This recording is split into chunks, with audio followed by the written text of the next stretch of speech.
ছোট বড় সকলেরই ডিম অত্যন্ত একটি প্রিয় খাবার। অনেকের ক্ষেত্রে অ্যালার্জি জনিত অসুবিধার কারণে ডিম খাওয়ায় কিছু প্রতিবন্ধকতা থাকে। তবে তুলনামূলক স্বল্প মূল্যের এই খাদ্যটি ভাজা, সেদ্ধ এমনকি নানা সুস্বাদু খাবার প্রস্তুত করতেও অত্যাবশ্যকীয় একটি উপাদান। এছাড়াও বেকারির ক্ষেত্রে ডিম অত্যন্ত গুরুত্বপূর্ণ একটি উপাদান। তবে এখন কিছু অসাধু ব্যবসায়ী এই ডিমের ওপরেই নানা রকম কারসাজি করছে বলে অনেক সময় খবরে উঠে আসছে। বিভিন্ন রাসায়নিক দিয়ে নকল ডিম তৈরি করার রমরমা ব্যবসা তৈরি করছে। তবে আপনি যদি সতর্ক থাকেন তাহলে আসল ও নকল ডিমের পার্থক্য করাটা এমন কিছু কষ্টসাধ্য ব্যাপার নয়। শীতকাল ধীরে ধীরে কড়া নাড়ছে। এই মৌসুমে ডিম খাওয়া শরীরের জন্য খুবই উপকারী প্রমাণিত হয়। বিশেষজ্ঞরাও ডিম খাওয়ার পরামর্শ দেন। আবার হজমের জন্য সহজ হওয়ায় শীতকালে ডিম খাওয়া বেড়ে যায়। কিভাবে নকল ডিম শনাক্ত করা যায়? নকল ডিমের ক্ষেত্রে খোসাই বলে দেবে আসল রহস্য।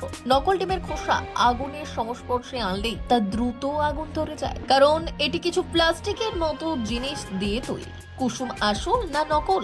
ডিমের কুসুমও চেনা সম্ভব যদি জানা থাকে পদ্ধতি। আপনি যদি একটি আসল ডিমের কুসুম দেখেন তখন তার কুসুমের রঙই দেখাবে আসল সত্যিটা। নকল ডিমের কুসুমে সাদা তরল মিশ্রিত দেখা যাবে কুসুমের সঙ্গে।